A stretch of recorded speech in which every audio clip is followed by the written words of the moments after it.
میرا غفلت میں ڈوبا دل بدل دے۔ سورہ نمبر 2، سورہ بقرہ۔ اس سورہ کا نام البقرہ اس مناسبت سے رکھا گیا ہے کہ اس میں بنی اسرائیل کے تاریخ کے زمن میں گائے کے قصے کا ذکر ہوا ہے۔ سورہ بقرہ میں 286 آیات اور ٹوٹل 40 رکوع ہیں۔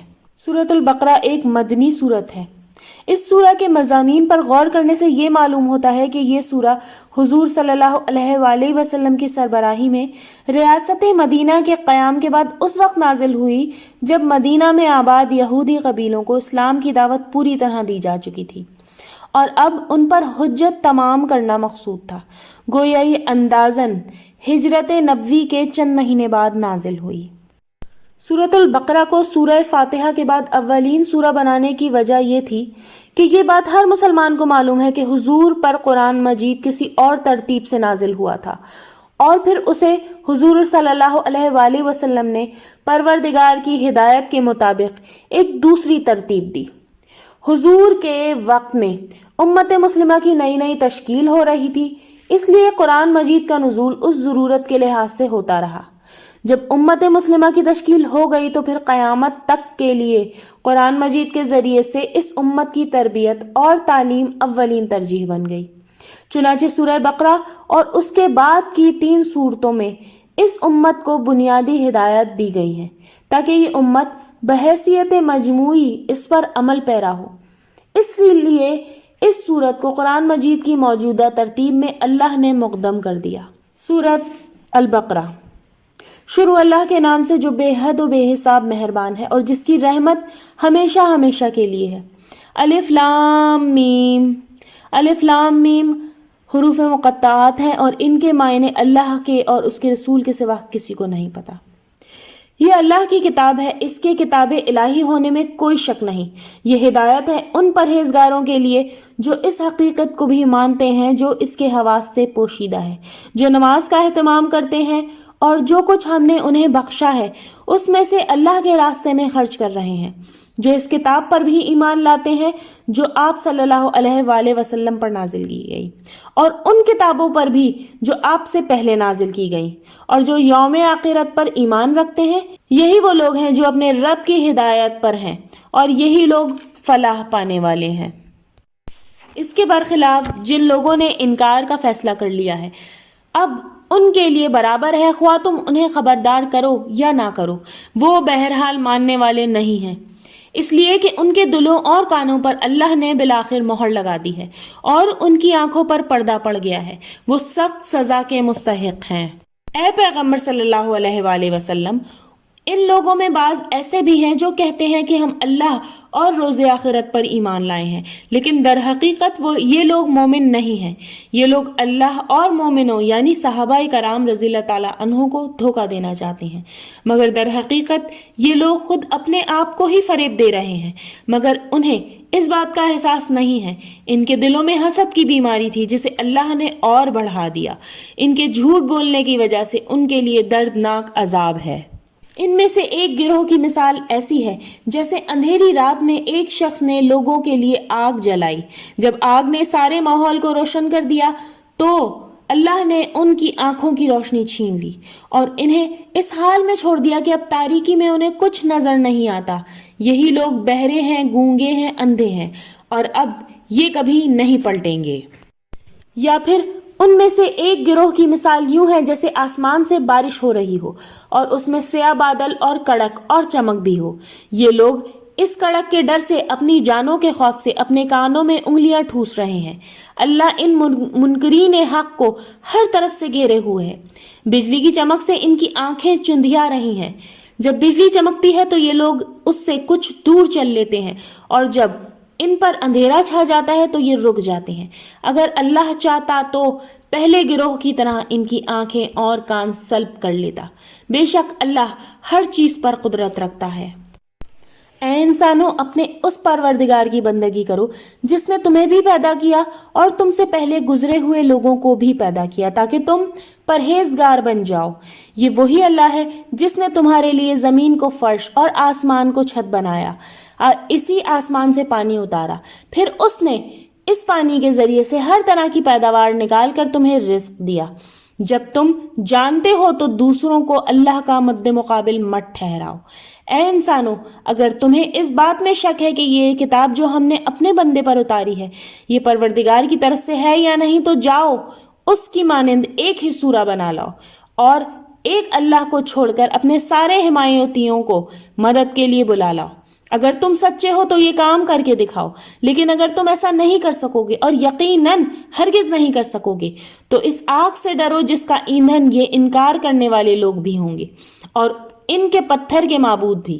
یہ آگ انہی انکار کرنے والوں کے لیے تیار کی گئی ہے۔ اے پیغمبر صلی اللہ علیہ وآلہ وسلم، جو لوگ اس کتاب پر ایمان لے آئیں اور نیک عمل کریں انہیں خوشخبری دے دو کہ ان کے لیے نہروں والے باغ ہیں۔ ان باغوں کا کوئی پھل جب ان نیک انسانوں کو کھانے کے لیے دیا جائے گا تو وہ کہیں گے ایسے ہی پھل اس سے پہلے ہمیں دنیا میں بھی دیے جاتے تھے، لیکن در حقیقت یہ اس سے ملتے جلتے ہوں گے۔ وہاں ان کے لیے پاکیزہ جوڑے ہوں گے اور وہاں ہمیشہ رہیں گے۔ اللہ اس بات سے ہرگز نہیں شرماتا کہ وہ مچھر یا اس سے بھی کوئی چھوٹی چیز کی مثال دے۔ جو لوگ مومن ہیں وہ جانتے ہیں کہ یہ حق پر مبنی مثال ہے جو ان کے پروردگار کی طرف سے آئی ہے، اور جو ہر درم منکرین ہیں وہ سن کر کہتے ہیں کہ اللہ تعالیٰ کو ایسی مثال دینے کی کیا ضرورت تھی۔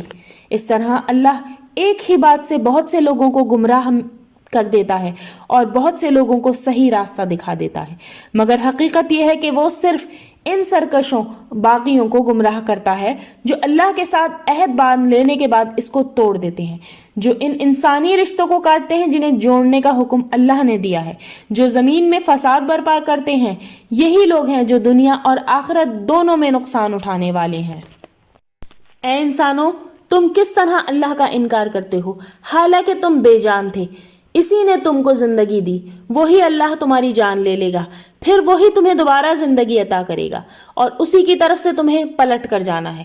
وہی اللہ ہے جس نے تمہارے لیے زمین کی ساری چیزیں پیدا کی، پھر وہ آسمان کی طرف متوجہ ہوا اور 7 آسمان استوار کر دیے۔ وہ ہر چیز سے واقف ہے۔ اے انسانوں، انسانیت کی ابتدا اس طرح ہوئی جبکہ تمہارے پروردگار نے فرشتوں سے کہا میں ایک ایسی مخلوق بنانے والا ہوں جسے زمین کا اقتدار دیا جائے گا۔ انہوں نے عرض کیا کیا آپ اس میں وہ مخلوق بنائیں گے جو وہاں فساد اور خون ریزی کرے گی؟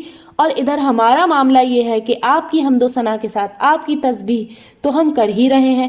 اللہ تعالیٰ نے فرمایا میں جو کچھ جانتا ہوں وہ تم نہیں جانتے۔ اس کے بعد فرشتوں کو سمجھانے کے لیے پروردگار نے آدم علیہ السلام کو تمام نام سکھا دیے، پھر انہیں فرشتوں کے سامنے پیش کیا اور فرمایا اگر تمہارا خیال صحیح ہے تو مجھے ان کے نام بتاؤ۔ انہوں نے عرض کیا خامی و کمزوری سے پاک تو بس آپ ہی کی ذات ہے، ہم تو بس اتنا ہی علم رکھتے ہیں جتنا آپ نے ہم کو دیا ہے، سب کچھ جاننے والا اور سمجھنے والا تو آپ کے سوا کوئی نہیں۔ پھر اللہ تعالیٰ نے آدم علیہ السلام سے کہا تم ان فرشتوں کو ان کے نام بتاؤ۔ پھر جب آدم علیہ السلام نے فرشتوں کو ان کے نام بتا دیے تو پروردگار نے فرشتوں سے فرمایا کیا میں نے تم سے کہا نہ تھا کہ آسمانوں اور زمین کے وہ سارے راز میں ہی جانتا ہوں جو تم سے مخفی ہیں؟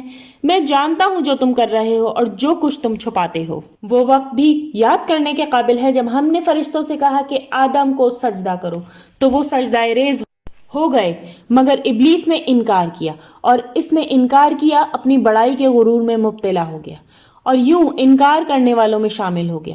ہم نے آدم علیہ السلام سے کہا تم اور تمہاری بیوی دونوں اس باغ میں رہو اور جہاں سے چاہو سیر ہو کر کھاؤ، لیکن تم دونوں اس خاص درخت کے پاس نہیں جانا ورنہ ظالموں میں شمار ہو جاؤ گے۔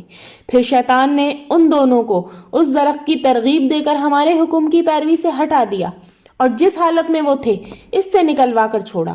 ہم نے حکم دیا اب یہاں سے اتر جاؤ، اب تم ایک دوسرے کے دشمن ہو، تمہیں ایک خاص وقت تک زمین میں ٹھہرنا اور گزر بسر کرنا ہے۔ اس وقت آدم نے اپنے رب سے چند کلمات سیکھ کر توبہ کی جس کو اس کے رب نے قبول کر لیا۔ بے شک وہ بڑا معاف فرمانے والا ہے اور اس کی رحمت ہمیشہ ہمیشہ کے لیے ہے۔ ہم نے کہا تم سب یہاں سے اتر جاؤ، پھر میری طرف سے جب کوئی ہدایت تمہارے پاس پہنچے تو تم میں سے جو لوگ اس ہدایت کی پیروی کریں گے ان کے لیے جنت میں کوئی اندیشہ اور کوئی غم نہیں ہوگا، اور جو اس کو قبول کرنے سے انکار کریں گے، ہماری آیتوں کو جھٹلائیں گے، وہ دوزخ کے لوگ ہیں جو جہاں ہمیشہ ہمیشہ رہیں گے۔ اے بنی اسرائیل، انسانیت کی اس تاریخ کو ذہن میں رکھتے ہوئے میری اس نعمت کو یاد کرو جو میں نے تم پر کی تھی۔ میرے ساتھ تم نے جو وعدہ کیا تھا، اگر تم اسے پورا کرو گے تو میں بھی تمہارے ساتھ کیے ہوئے عہد کو پورا کروں گا۔ صرف مجھی سے ڈرتے رہو۔ اس قرآن پر ایمان لاؤ جو میں نے بھیجا ہے۔ یہ اس کتاب کی تصدیق کرتا ہے جو تمہارے پاس ہے۔ تم ہی سب سے پہلے اس کتاب کا انکار کرنے والے نہ بن جاؤ۔ تھوڑی سی قیمتوں پر میری آیتیں نہ بیچو، صرف میرے ہی غضب سے بچو۔ حق و باطل کو گڈمٹ نہ کرو اور نہ حق کو جانتے بوجھتے چھپانے کی کوشش کرو۔